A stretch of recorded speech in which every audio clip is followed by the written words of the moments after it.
Hoje eu vou contar um segredo para vocês. O seu cérebro não é você. Ele é só mais um órgão do corpo. Um órgão importante, é bem verdade.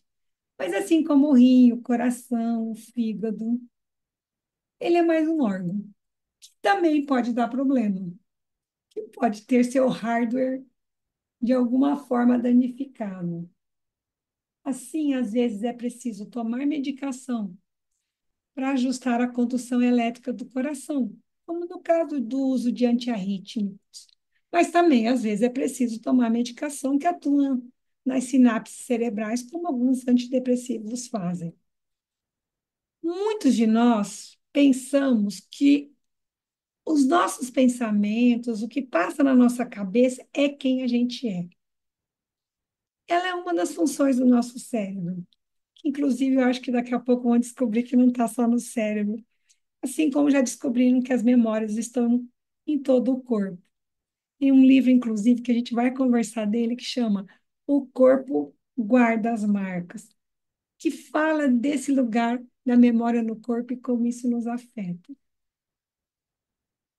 Também sabemos hoje que o cérebro tem uma rede de modo padrão, ou seja, quando a gente está em descanso, ele tem um jeito de funcionar. Se eu não estou fazendo uma tarefa, se eu não estou focado em algo, construindo um texto, trabalhando aqui no computador, estou lá fazendo nada, né? Ele vai para o modo de rede, de funcionamento padrão, que é onde ele vai devagar. A gente está em repouso, ele vai devagar, traz memória, a gente lembra de pessoas, a gente lembra de coisas que a gente fez, a gente pensa no futuro.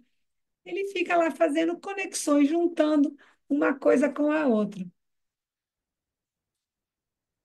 E ele também pode ser muito visualizado quando a gente está olhando para a natureza, vendo coisas belas, algo de artes, arquitetura. Então, é possível observar o cérebro nessa rede de modo padrão. E ele pode ser muito potente para o processo criativo, se a gente estiver saudável. Se a gente estiver num processo, por exemplo, depressivo, ele vai estar muito mais tempo ruminando o mesmo pensamento, com pensamentos negativos, porque ele vai estar nessa lógica é, de estar relembrando e ruminando coisas que nesse momento, por causa do adoecimento, não estão adequadas, funcionando corretamente. E a gente pode usar essa rede para a construção de uma narrativa interna, pois quando a gente lembra de uma memória, ela fica instável.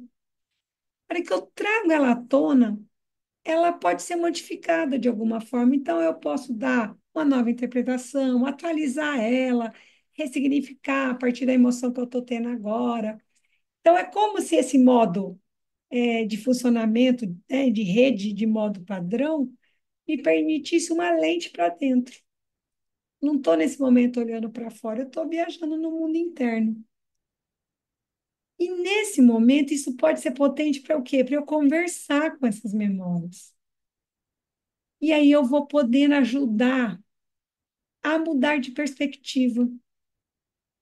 E ele me ajuda muito a imaginar possíveis cenários.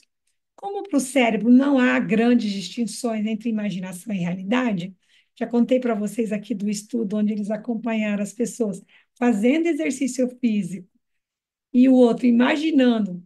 E aí um tem 30% de força de aumento e o outro que imaginou 22%.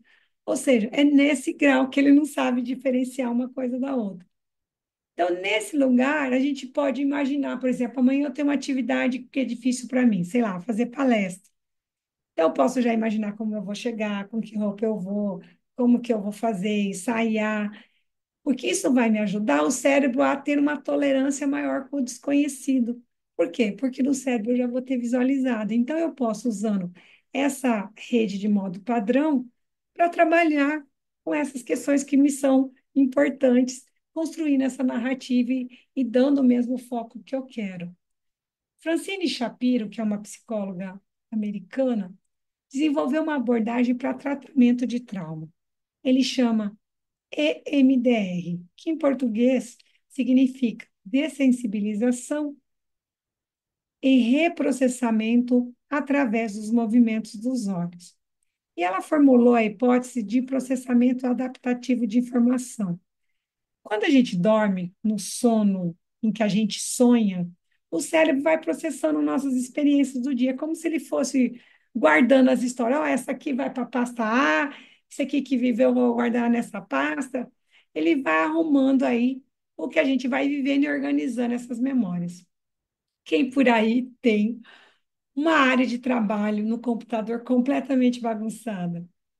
Eu vou salvando os arquivos tão aleatórios. Às vezes meu irmão vem aqui mexer no meu computador, aí ele escreve assim, põe tudo da área de trabalho numa pasta só e põe cruz credo, que horror, porque tá tudo bagunçado, e na hora que abre ele vem, ele vai ajeitando e dá cada nome estranho para eu me tocar que tá uma bagunça aquela área de trabalho. Assim, as informações, elas podem ser armazenadas de forma equivocada no nosso cérebro, com associações erradas, completamente é, erradas de alguma forma, sobrecarregar esse sistema. Na hipótese do processamento adaptativo da informação, o corpo sempre caminha para a autocura, seja no corpo aqui por fora, ou seja na nossa mente. Então, por exemplo, você está lavando a louça, gente, eu gosto demais de lavar a louça, como vocês podem ver. Outro exemplo, lavando a louça. Aí corta o dedo com a faca. Você lava ali com água e sabão para não infeccionar, para não ter sujeira, resto de comida, para não ter um corpo estranho.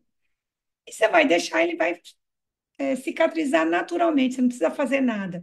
Ele naturalmente vai fazer o processo de cicatrização. Ele só não vai conseguir se tiver sujeira, se tiver uma felpa, se tiver um corpo estranho. Aí ele vai precisar que você retire aquilo, às vezes se infeccionou, vai ter que tomar um antibiótico, e aí depois ele caminha para a cicatrização. Então, o que você faz é tirar do caminho o que está atrapalhando. Mas quem vai fazer a cicatrização é o nosso corpo, é ele que vai caminhar para a cura. Ou seja, em condições de temperatura e pressão normal, igual a gente estudou lá nos conceitos físico-químicos, lá no fundamental, se a gente estiver fazendo diariamente esses ajustes, ou seja, eu vou construindo de forma ativa e intencional minha narrativa, atualizando a memória, para além de ser um espectador do pensamento e das memórias como vem, mas de alguma forma analisando, recontando. Então, aquele exercício que eu propus no episódio anterior, ele pode ser um bom caminho para colaborar nesse processo de adaptação da informação, porque eu vou contando, construindo essa história, vou recolocando, vou repontuando, e aí, se eu estou saudável, eu vou me mantendo saudável, porque eu vou colaborando nesse processo. Em situações, obviamente, onde há sofrimento, onde há já um processo, né? Tem ali uma ferpa que tem um corpo estranho nessa ferida e não consegue caminhar para a autocura, o processo terapêutico é muito importante, essencial, eu diria. Eu sou suspeita porque eu faço terapia desde que eu me entendo por gente, sou apaixonada pela psicologia, enfim. Mas, pela experiência e pelo que eu estudei, a terapia pode ser a salvação aí, né? Muitas vezes dos sofrimentos que a gente vai tendo. Então, eu vou contar para vocês uma situação de sofrimento que eu vivi e como que o processamento das memórias foi muito potente para mim. Eu sou professora desde 1995. Eu ainda fazia graduação, estava no segundo ano de enfermagem, e eu comecei a dar aula para sexta, sétima, oitava e o ensino médio. Contei já para vocês o quanto eu era vergonhosa e tímida, mas sempre no espaço de sala de aula, sempre me senti muito potente. Nunca tive problema nesse lugar. Até que um dia, já bem adulta, eu comecei a me sentir ridícula falando na sala de aula, assim, como se a cada fala tivesse uma parte de mim dando palpite, assim, para, nossa, acho que não está clara essa ideia. Não sei, parece que está falando muito alto, acho que ninguém está interessado, está falando bobeira. E eu ficava incomodada com aquilo, então tentando fazer um raciocínio e completamente desconcertada, como se eu estivesse me observando e achando eu muito ridícula naquele lugar. E aí eu comecei a recusar convite para palestra, porque começou a me causar sofrimento. Tinha dali um mês algo, eu já começava, ai meu Deus, como hoje vai ser um horror, porque já estava realmente constrangida com aquilo. E aí uma amiga me contou, assim, olha, isso tem cara de trauma, se eu fosse você, faria processamento de memória, porque me parece que está aparecendo sintoma agora de alguma situação traumática que você viveu. Aí eu procurei uma psicóloga com formação em MDR, marquei a consulta e fui. Disparada pela última situação que eu tinha vivido, vieram várias memórias. Então, trouxe a última e dali foram no processamento que é conduzido dentro do set terapêutico. Vieram várias memórias. Duas eu tenho muita clareza que me marcaram de relembrar que eu já tinha esquecido. Uma eu tinha 15 anos, mais ou menos, e fui cantar na igreja. Minha mãe queria muito que eu cantasse. E eu disse, é muito alta essa música, como vocês podem escutar minha voz. Ela não é a voz de um ser cantante. Mas minha mãe apostava em mim. E eu falei, aqui em casa eu até alcanço, porque eu grito, faço esforço lá na frente, eu não vou dar conta de fazer isso, né? Porque vai ter uma inibição natural do processo, e aí eu não vou alcançar isso. Não, você vai, eu fui. Chegou lá, não consegui. Chegou, uma música não deu para mim a altura, e eu disse, eu não falei que eu não ia conseguir. Deixei o microfone sair pelo meio do corredor andando. E muito mais criança, chega na várias outras memórias vieram, mas a última que veio, ou seja, a primeira que estava muito bem gravada no meu cérebro, eu acho que estava na primeira ou segunda série e estava na festa junina da escola e eles tinham feito lá um concurso para dar um jogo de canetinha de 36 cores, que na minha época era uma fortuna e um sonho. E para quem dançasse melhor, e eu não sabia dançar, minha religião nem permitia, mas eu queria a canetinha de 36 cores, eu fui lá tentar a dança.